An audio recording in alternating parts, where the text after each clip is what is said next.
গুগলের কৃত্রিম বুদ্ধিমত্তা চ্যাটবট জেমিনিতে যুক্ত হচ্ছে নতুন ও অত্যাধুনিক একটি ফিচার VO3।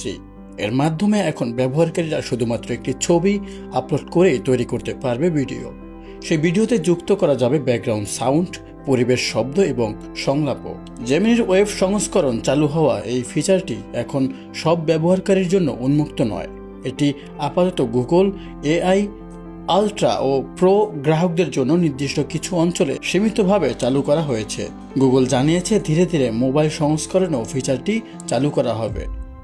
নতুন এই ফিচারে প্রমোট বারের ভিডিও অপশন থেকে ছবি আপলোড করে ব্যবহারকারী নির্দিষ্ট নির্দেশন দিতে পারবেন। ছবিতে কিভাবে নড়াচড়া হবে, কোন শব্দ থাকবে, এমনকি ব্যাকগ্রাউন্ড সংলাপ বা প্রাকৃতিক শব্দও যুক্ত করা যাবে।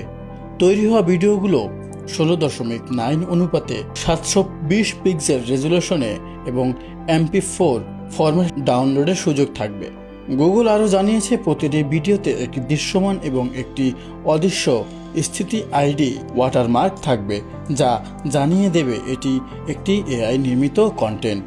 এই ফিচার দিয়ে ব্যবহারকারীরা নিজের আঁকা ছবিতে প্রাণ আনবে, প্রকৃতির দৃশ্যে গতিশীলতা তৈরি করতে কিংবা সাধারণ বস্তুতেও অ্যানিমেশন যোগ করতে পারবে, যা ভিডিও তৈরির অভিজ্ঞতাকে আরও সহজ ও সৃজনশীল করে তুলবে বলে মনে করছে গুগল।